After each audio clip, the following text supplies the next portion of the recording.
పచారీ సరుకుల టెండర్ విషయంలో దేవాదాయ శాఖ మంత్రి కొట్టు సత్యనారాయణ ఆదేశాల్ని దేవాదాయ కమిషనర్ హరి జవహర్లాల్ బేఖాతరు చేశారని జనసేన నేత పోతిన మహేష్ మండిపడ్డారు. పచారీ సరుకుల టెండర్ని 3 విభాగాలుగా చేయకుండా అవే టెండర్లని కొనసాగించి రివర్స్ టెండరింగ్ ప్రొసీజర్ని మొదలుపెట్టడం కరెక్ట్ కాదన్నారు.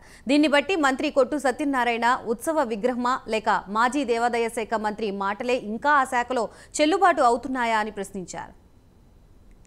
మంత్రి ఈ శాఖలో ఒక ఉత్సవ విగ్రహంలాగా మిగిలిపోయారా, లేకపోతే మీ మాటని ఎందుకు అధికారులు పరిగణలో తీసుకోవట్లేదు?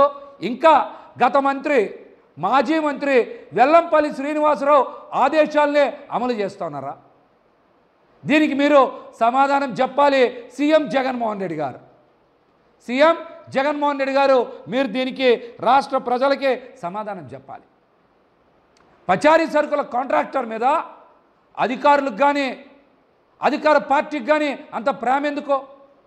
500 నుంచి 600 కోట్ల రూపాయల టర్నోవర్ ప్రతి 2 ఏళ్ళకి జరుగుతుందని, కేవలం ఈ కాంట్రాక్టులన్నీ 2 సంస్థల చేతుల్లోనే ఉన్నాయని, నిబంధనలు మార్చాలని మేము డిమాండ్ చేశాం.